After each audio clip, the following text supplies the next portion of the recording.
I'm a very badass man. Very badass man. I definitely broke that niggas left and right injustice. Glory be the dead of many for my music equals musical enjoyment.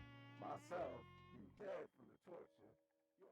I think this world needs to connect more people in general. I feel like in general, as somebody who's just, only in New York and, I don't get to meet a lot of people from Japan or from, Europe or, wherever else to be. I just love connecting with people of the world because you find a different type of music wise, you find different tastes of vibes of music and different types of things, but it all relates once you get back into your zone and just try to build off of ideas from people from other places. So I feel like community is really great. You know what I'm saying? Like the world community is really great. And I think we need more of that. I want to actually one day probably collab somebody from Japan, but also by the way. So I never know when that will happen, but one day, man. But I'm just gonna say rest in peace to Najabe's, because or Nujube's, I think they say it, one of the greatest producers ever from Japan. You know what I'm saying? Because he was classic with it. And I feel like without Kiza, I wouldn't have the amount of albums that I've created with the homie, and also his son's on some of the tracks too. So one love to Gigi. Even though they're both working it together, it's a family thing, So having that type of networking and it's the greatest feeling in the world, and we got more coming. So it never stops. The what they call it, the ride. You know what I'm saying?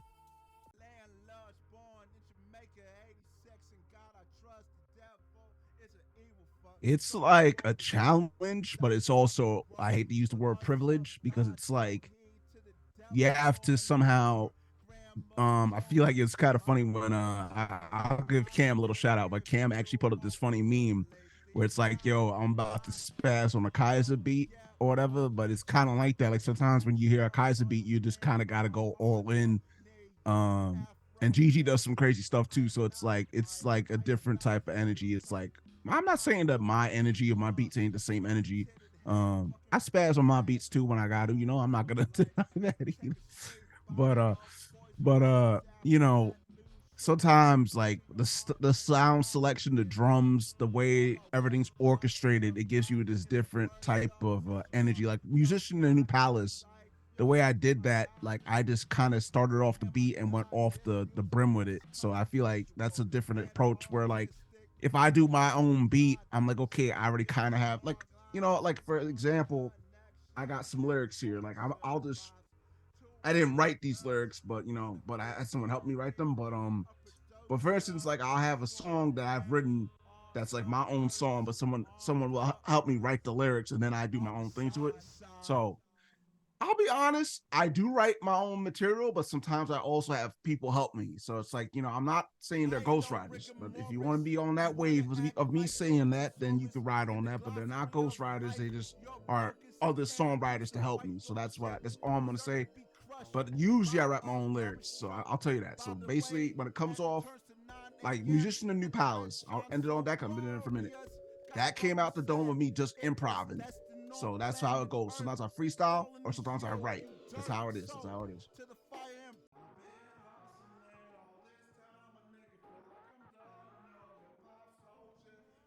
That's a very good question. I'm gonna be not the type to rely on the I made a song way back in the day. Kind of gangster. I said, something about like recycling the backpackers, which I don't want to get started with that, but I understand that this is a tradition to this hip hop, and I understand that, and it's called lyricism. And I'm not gonna deny that I've been kind of dumb sometimes. I've definitely have joked around on some albums, and definitely I've had some fun. But in the long run, expression is expression, right?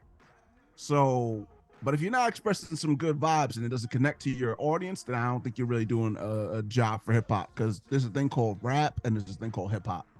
Um, Hip hop is really about activism. It's about really making very, very real type topics. But sometimes there's also storytelling, which is another thing I love about hip hop. So I think if you can story tell, or you could also be comedic, like Eminem, he was kind of comedic back in the day. Um, or you could tell anything in a story or be lyrical. It's all about being lyrical. That's my main thing. Like I feel like some people find that to be a corny aspect. Um, but I feel like when you are truly lyrical and you work with the words of what there's braggadocio, there's wordplay, there's and double entendres and metaphors and similes and all this other stuff. A lot of that is what I think hip hop should be. Not musically, but lyrically. So that's what I'm saying. If you're gonna make a hip hop song and there's nothing that pivots me to like wanting to listen to the song, I'm not gonna really be about it. So it's like your lyrics have to be up to par. 100 on the lyrics. 100 is this is the easy way to put it. 100 on the lyrics, 100 on the production. Make a classic album or a classic single, and you're good. That's it. So hip hop needs to stay in those boundaries. Great lyricism, great beats. That's it. That's all I'm gonna say. Even Premier would say that. That's all I'm gonna say. I'm done.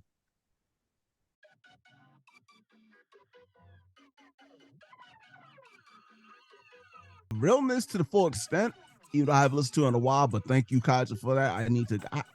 We have a lot. Okay, so it's like I can't go through everything, but realness, I was trying to remake a hip hop album I lost actually. So that's some of these albums that are actually remade are actually remakes. So basically like Realness Realness was a remake from an older album. I actually produced Realness to the full extent. Actually, originally first, that was one of my first hip hop records actually. So this is kind of crazy, but then I was like, nah, I gotta go back and rebuild this record.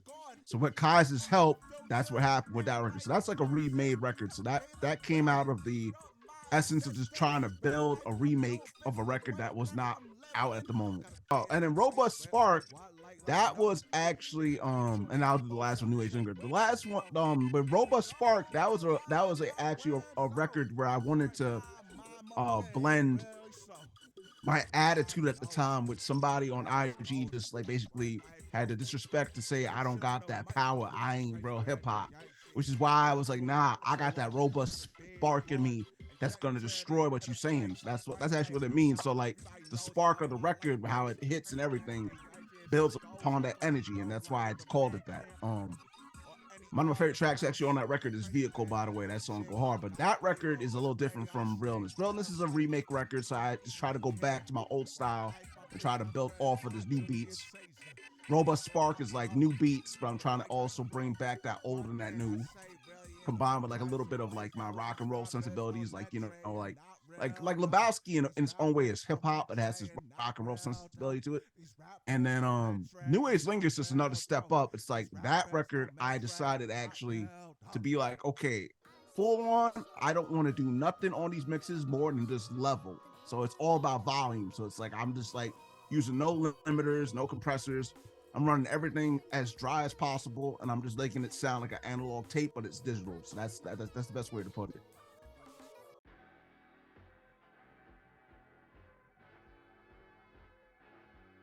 The realness, I feel like I brought back the real realness to the full extent. You know, like that record is so old that the original, man. I remember being in my room. This is one beat I wish I could rebuild one day. It actually sampled shout outs to Nick Zinger and Karen O and Brian from the AAS, but it's called Rich. I wish I could have rebuilt that track. Maybe one day. It was like it was sampling, I think, the song Rich too. Yeah, it was a great song. Yeah, so you could if y'all want to check that out after this, go check that song out. Rich, it's a really good song.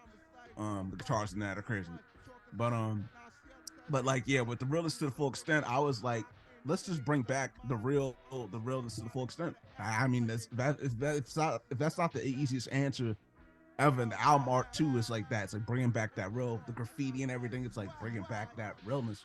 Um, with Robust, um, I think I brought the world like that real energy of like, yeah, like I am that robust spark. Like, hear me out, man. Like this person who did me wrong, they don't know much about me, and I proved them wrong. So that's what I proved to the world. And when New Age Linger, I proved that minimalism is the best way to approach an album.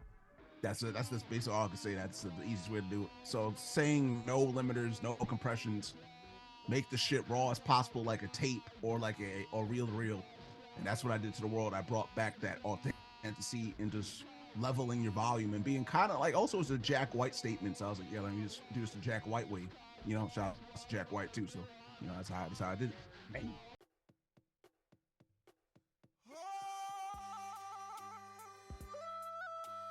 Very good question. I feel like some people in this life are gone from us. I'm gonna have to be a little deep with this because it's gonna hurt my heart a little bit, but I feel like those people really loved what they were doing. But you know, rest in peace, Chris Cornell and Chester Bennington of Linkin Park. You know, but you know, I feel like at the time that they had that energy, they seemed to feel something with that energy until, you know, their own timely passings. But I feel like without music, myself, man, I'd probably be the most depressed, possibly person on the planet. So I'm not gonna lie about that. A lot of my lyrics are very, very optimistic, but also very depressing. But I think it's better for me to let that depression ride through the music rather than be, you know, not very good to myself, because I feel like, you know, I'd rather live than, I hate to say it, die. So music is that outlet. It helps me resolve my issues and resolve my emotions. So I think anyone, even myself with my high functioning autism and my ADHD, can understand that music really saves me. It doesn't hurt me, it saves me. And I think if I wasn't making music every day or when I have the time, yeah, I'd be pretty much a very disappointed person. Be very mad at myself and very I hate to use the word dismissive and very much not alert to my good feelings. You know, that's why I make music. I make music to help me, not to destroy me. So yeah, that's the one thing I think music could do. It really can relieve your pains that you have in this world, and I think we gotta just keep on doing that. You know, but don't ride into depression though. That's the one thing. So sometimes you gotta change. Like, we all have moods too, so that's the other thing too. That's why I like music, because you have an up mood and you have a down mood. So it's like, if you have that down mood, try to express it lyrically and musically, not physically. You know, I hate to use that terminology with doing that, but don't do shit like that. You know, don't physically hurt yourself. Mentally make your music and try to get it out that way. That's all I'm gonna say. That's why I actually love early Linkin Park, because it was kind of like that. You know, In the End, and other songs that they had. So it's like, yeah, that's really what it was about. You know, like really letting out that pain through the music. That's how I feel about it. This is what I know. This is what I hope. This is why I never. He's mainly the producer. Him and GG, one love to GG, great kid. You know what I'm saying? The Kiza's helping with GG on the stuff, but basically, like, it's all email. It's all email work. That's how I work in general. Like, I love email. I don't know, but my email is kind of stacked, so I'm kind of not liking it right now. But but yeah, it's like, it's just straight email work. So it's like, you know, like, it's like, you ever heard the Postal Service? If anyone knows about them, it was the same way until they got really in the studio. Well, actually, they never got in the studio. They just reunited right now. But the Postal Service was the same way. Like, you had Ben Gibbard, you know, and this other guy from wherever, Europe or whatever, you know, sending each other emails back and forth, you know, and making a great album. If you listen to the album, I always forget the name of it. I think it's called Give Up or something. Like, it's kind of like that, where it's like, you know, like, it's back to forth emails. I send him back the mixes so he can upload them. It's like, you know, but what I'm doing, which I wish I could show on screen, is I open up. I don't even show it on screen because I'm not in the mood right now, but I open up like FL, or I open up Ableton, and I go into the DAW and I just like map everything together. But also, like, there's another process, because I also am using like very much like vocal processors and like effects. So it's very hard to explain. Like, either I'm in the box or I'm out of the box, but I'm always in the box anyway, because I'm not really out of my DAW. So it's like, I got my pedals running, and then they're going straight back into the interface. Then they all get tracked in the one line, and then I either do some cuts or edits, Pagado, and then so basically, like, Kai's is the producer, but I'm engineering the whole entire project. If anyone gets that, that's how it goes. That's how it goes. So in the long run, he's the producer and GG, but I'm like the engineer of the whole entire madness. So I'm mixing the records the way I want to mix them and making them sound the way they are. That's how it goes. One record was like he sent me 16 tracks, which is like I was just kind of I hate to use the word baffled about it, but I was like, okay, let me check these 16 tracks, and I just floored it. And that's actually one of the records that came out. I forgot the name of the record. I think it was Sugar Rush or something, or I don't remember the record, but it's like that. Like he'll give me 16 beats. I'll listen to all the beats and be like, God, this is so fire. I just gotta do all this. And then sometimes I pick. So then certain records like Rugged, one of the Western Hemisphere or stuff, I picked out the certain 7 tracks I wanted to do in the record that I thought were the most epic or most usable. That's how it goes. So it's always pick and choose. Either I take the full 16, the full 12, the full 14. You know, I'm just talking about songs. Pause and let me say that. Man.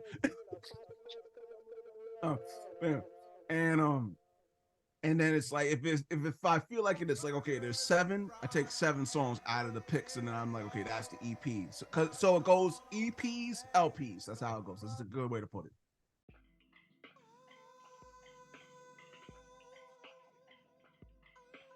I feel like when I say lines like this junk sounds like a 70s jam, or I say this right here is the best I like with that when I say the SVO sound type of tracks where I'm like, okay, this I don't think he listens to Drake like that. So I gotta be like that, but I did make a song based on that on one of the albums.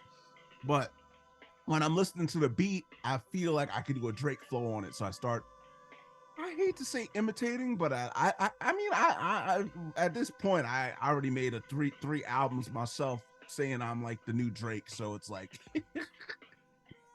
so you know like Drake's a big influence. I'm not gonna deny it, and he's basically been on feature albums with me and Kiza and feature things I've done myself. So yeah, so it's like, you know, if I feel like it and I feel like a beat feels like a Drake beat, I'm gonna definitely shout that out, you know, because but Drake would be like, this ain't no Drake beat, but whatever. I mean, me and Drake have never communicated. There's one time I thought he would have communicated with me. Sorry, I'm running on with this, but like on IG, but that's just don't believe in any of that IG stuff. It's completely bogus. And don't chase after stars. Like I'm not a clout chaser, and I'm not somebody to do that. So don't do that. But back to subject. But if I feel like it is, or there are beats that sound like 70s beats, there are beats that sound like boom bap beats. So I'll be like, it's a boom bap beat, you know, the vibe to it. There's are beats that sound like just regular soul songs. Like that's one of my favorite things when my favorite Kiza beats, I'll be honest, are when he does soul beats, like when it's like a soul sample from like 1969 to 78, 75, and I'm just like, yo, I gotta just sing so smooth on this, like hard. And there's a lot of beats where I do that. Then my second favorite beats are just the weird, warped out beats, like when it's really experimental to the point that I guess you call it avant-garde hop. Like I hate to use that word, but that's one of my favorite things. Also, there are tracks that are like very mod hop too, like which I mean when I say mod hop, it's like this modular type of synthesis around it and weird ass sounds. So I think he does know about some of that. I don't want to say he does, but I definitely feel there are songs where I'm like, wow, this synthesizer in the back is like so modular and like hip hoppy. I'm like, this is like dope. So I'm gonna flow on it. I can't say every style. So if I have 5 styles, it's like soul, the SVO sound type of beats that I think he does, the modular hip hop beats that I be hearing, or the glitchy type of experimental avant-garde hop beats. And then, like I said, like the boom bappy beats that he does. Like I love the boom bappy beats he does. Those are probably some of my favorites. So I'll say that. That's probably the 5 I can give out.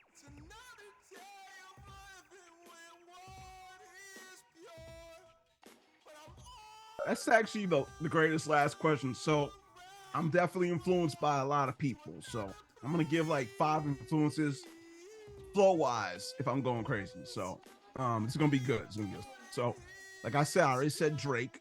You know, I can't deny it. There are tracks where I'm just trying to just copy his flow or trying to do my own style to it. So that's one of them. Yeah, you can hear some of that on other albums with me and Kiza. So I'm gonna give that. Then it's like one of my favorite rappers and one of my favorite rappers ever is from Deltron 3030 or whatever you call it, or Deltron Zero. I think it's Deltron Zero. I don't know. zero. I don't know, or 33. I don't know. But Delta Funky on Sapien, shouts to LA. You know, definitely love that flow, like, you know, like Mastermind and stuff. Or you know, if everyone remembers, finally someone let me out of my cage. Now it's time to leave an essence, so I'm counting no age. Now I couldn't be dead. Now I couldn't be scared. I'm underneath, you know, like I don't want to get into it, but if you listen to Gorillas, you can hear that I'm like copping that flow a lot. Then it's like, so I said two. I said Drake and Delta Funky Sabian. I'll definitely give Busta Rhymes definitely a shout out. You know, when I go kind of fast with my flows, definitely love doing that. Definitely want to Busta. And then if I had to do two old classics, I wouldn't say Dr. Octagon because I shouted him out a couple of times. I'm definitely a fan of Cool Keat and his flow. And then last, if I had to do old school, it's like I'm gonna have to say like it's a hard one to do, but I was gonna say either Curtis Blow or I was gonna say um yeah, I'm gonna give Curtis Blow his cards. That's like probably my favorite rappers from the '80s. Like I really love that. Like, you know, like if I rule the world, you know, like I'm always about that flow. Like Curtis's flow is crazy. Like, yo, which kind of keep it real? Like real with the rage is the real type. Like gotta live it insane. It's like I'm playing like no like games. It's like one with the powers. I bring this rage. Like I don't know. I just love that flow. Like Curtis Blow is like probably one of my biggest influences. So like yeah, that's probably the five I'll give you. And if I had one that's new with the auto tune and stuff, I'm definitely gonna give it to Young Lean. Like Young Lean or yeah, no, I'm gonna give it to Young Lean because I be doing that a lot with the or Little B. I'm gonna get the Little B or Young Lean. It's like my two favorite with the auto tune and stuff. It's my two favorite.